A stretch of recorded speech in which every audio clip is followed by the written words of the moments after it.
We'll do it live. I want to finish on one thing that you mentioned earlier, AI. Yep. Once again, change, perceived threat possibly. You can go a lot of different places with AI, but it's here. We're kind of on the front end of it. I would say a little past the front end of it. I think 2 years ago was probably when it started, but now you're seeing it baked into Right. our phones, our search engines. It wasn't, it's a lot easier now than it was 2 years ago to utilize AI. Yep. I don't see it as a threat.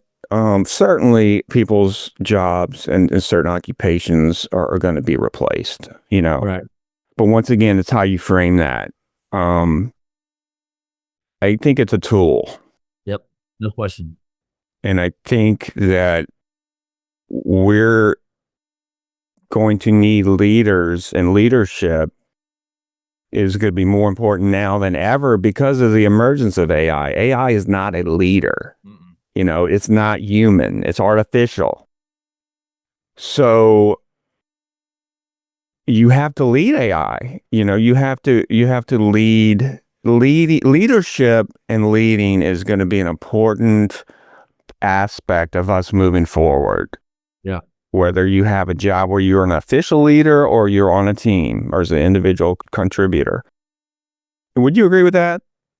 I absolutely, I'm not an expert at AI, but like being a person that pays attention to what's going on in the world, which I think is important if you're going to be a strategic thinker. I'm in the camp that AI is like every other tool we've developed, just added at a higher level of dimension because of its just amazing abilities. When the calculator was first introduced, the argument was we can't have kids use calculators because they won't know how to do math. I mean, well, there are all kinds of fears. I mean, we could create a lot of jobs by just getting rid of word processors and hiring thousands of people to type, right? And it's going backwards. I mean, what we've seen with the introduction of technology over the last 100 years, and there's lots of papers and great books written about this, they actually create more jobs. Involving the highest level capabilities of humans. I mean, the ability to innovate, to collaborate, to solve complex problems.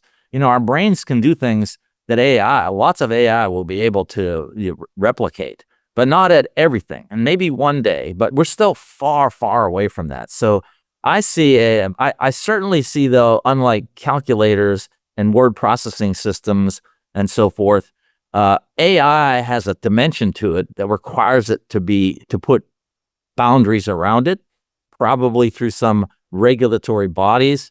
And we have to be careful that we don't stifle innovation with that. We could overdo it. But I think the OECD countries, the modern industrialized societies will come up with the right boundaries around that won't stop innovation. But I see it as an ability to elevate productivity and wealth in society. We don't have a scarcity mindset. Through 2 million years, our brains evolved in a world of scarcity because everything came from the ground was limited.